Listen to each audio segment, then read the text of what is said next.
When you talk with the world's highest performers, they have a pretty obvious pattern of quitting. And frankly, they quit faster than other people. And it is a habit. It is an actual observable pattern. And when I did our structured interviews through the High Performance Institute with these people, it was so obvious that they were very conscious of what was wrong for them and what was right for them. And when it was wrong, man, they cut and run. They were gone out of that situation. I mean, it was fast. Most of us, because we want to be good people and we want to be thorough and perfectionist and our follow through, it's important. We learn all those things, and perseverance is everything we're taught, right? Yes, that's true. And perseverance is very important to initial success. But long-term success, you know, it's kind of like when you're going for your initial level of success, you say yes to almost everything because you're learning about yourself. What's right for you, what's wrong for you. You're taking on new opportunities to see how they pan out. But once you have that baseline level of success and you want to go up there to a new level, you got to start sorting and deleting faster than other people usually do. You know, most people hang on to things too long. They hang on to regret too long, anger too long, hurt. They hang on to it too long. They hang on to a business idea that just isn't right for them. It's not bringing passion or joy or income. They hang on to it too long. And I share this is an advanced thing because quitting is terrifying. It's scary. And identifying something as the wrong thing takes a lot of guts. Because then you got to admit, man, I've been focused on the wrong thing. Doing the wrong thing, with the wrong person, the wrong people. It takes a high level of psychological courage to admit when we're in the wrong thing, because it'd be easy for us to be vulnerable and say, well, I'm so stupid, I can't believe I spent so many years here. But a habit that high performers had and really inspired me was they quit the wrong things, and they quit it fast. And it wasn't because they're quitters, it's because they were focused on that which really matters. Make a difference? Like a quitter is somebody who just quits because it got difficult. This is not about difficulty. It's about right and wrong. You follow?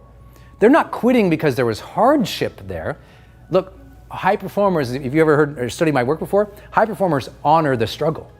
They're cool with struggle. They know struggle is part of the journey to become excellent at anything. Struggle is not why they're quitting. Right? And progress is not necessarily why they're quitting too. Like I've done a lot of things that there was no initial progress towards, and everyone said, Brendon, quit that. So you can't quit just because it's hard, and you can't quit just because you're not getting progress there. That high performers had a different way of thinking about when and why to quit, but it was very obvious. I mean, sitting down with them and walking through this, I even asked many of them, I said, tell me about some things you've quit in the last 5 years. And they had like this laundry list of things. And most people would identify them as a quitter, but what they were was think about it like a quitter quits because of hardship. But there's another quitter who quits because of priority, because of distinction of what really matters. They're willing to let go what's not right because they know if they don't, the universe can't maybe open up a new field for them to play in. In 2006, I left a great corporate job. I was climbing, I was having great success, I was engaged, it was a great job. There was nothing wrong with it, it just wasn't the ultimate right thing for me, and I knew it. I could see some partners' lives at the company I was working at, and I was like, I don't want their life. So the climbing up to their level wasn't my thing. I had been there long enough. I'd spent 6 years, and I got a real good perspective, lots of training, met amazing people, some of the most extraordinary people I've met my entire life. Great company, had a great time. I didn't quit that because it was wrong, because there was something wrong with the company or the people or the projects. It wasn't right enough for me. That makes sense? You got to find what is right enough for you. And only you know that. You can't listen to your friends and your family. This is another thing I learned from the peers in high performance. they didn't make these decisions to quit because everybody around them thought it was a great idea, right? When I told people around me I was quitting my job, especially I had been blessed to get a lot of mentorship, and people were putting on a partner track. I was climbing. They're like, "You're quitting to do what?" I'm like, "Write a book." They're like, "Write a book? Isn't that going to take a while?" I'm like, "I don't know, never done it, but I feel like I need to do that." Well, what kind of book? Oh, it's going to be a fiction, a parable. You know, the book was called Life's Golden Ticket. I'm like, "Have you ever written fiction?" I'm like, "No." "Well, how do you know how to do that?" I'm like, "I don't." "And you're leaving this thing that is secure and good for this thing that you don't know anything about." I'm like, "Yeah." And they thought I was crazy. But I would tell people, look, I go, there is time. You got time. We don't think that we have time because we're impatient in our world today. You got time. If you're in the wrong thing, get out of the wrong thing, because you got time to find things. Now, I know some people say, "Well, Brendon, I can't just quit because I have financial responsibilities." I go, "I know. I have the same thing." So what I had to do is find some of the right things and start earning a little bit over there. I'd focus just a little bit of time over here, earn a little bit over there. Now, I was earning way more over here. But I'd find these things I was more passionate about. We'll talk about that. And I started earning just a little bit. And I thought, I'm spending all the time over here. If I spent less time here, this would rise. Maybe not equal, but it would rise. For me, I knew my number. I thought if my side gig can earn 15% of what I'm earning over here, I'm bailing. If it's good, but it's not really good enough for your heart and soul, then it is wrong, and it is okay to say it's wrong. Everyone else around you say, "You can't leave a good thing." And I say, "You know what? I know, the good thing, there's nothing wrong with the good thing. It's just not the right thing enough for what my heart and soul is telling me." I tell you this, even though many people, they're like, "That's an advanced habit." I'm like, yeah. High performers leave that which is not right enough for them fast. And I was surprised how decisive they were in it. I said, "How'd you make that decision?" They go, "I just knew." I said, "Well, did you let it play out?" They said, "Let it play out." "Yeah, I played it out long enough." I said, "Well, how did you know when to cut ties or burn the boats or quit that thing?" They go, "Just knew." Now, I had to get a little deeper, and that's what I want to share with you of how did they know. So here's what I want you to do. Number one, identify what makes you bored or miserable. Okay? What makes you bored or miserable? And then that which makes you come alive. Now, here's what I found out from the high performers. A lot of them quit that which was boring or miserable without knowing their passions. Let me say it again.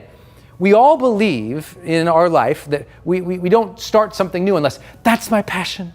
That's my dream. I'm supposed to do that. And it's like, I'm my whole soul. That's my difference, Brendon. No. A lot of people don't know their passions, but quit that which is not fulfilling. You don't have to know every step along the way.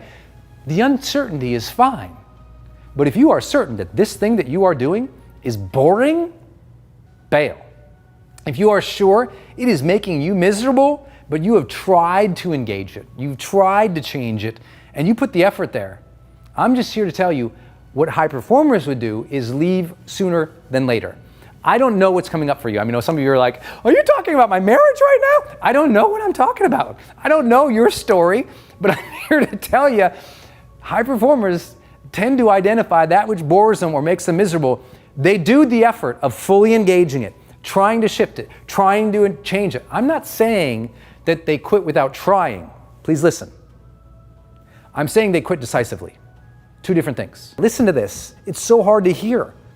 They would get out before they knew the friggin' next step. They were okay with the unknown, because you know what I'm better with? I'm better with the unknown than the known that's miserable. That's what they would say. And I was like, wow. I mean, that's courageous. I mean, that's what we talk about in High Performance Habits, my book. Demonstrating courage is often leaving that which is right. Because courage is ultimately stepping into that which might bring fear, unknown, hardship, rejection. It's scary.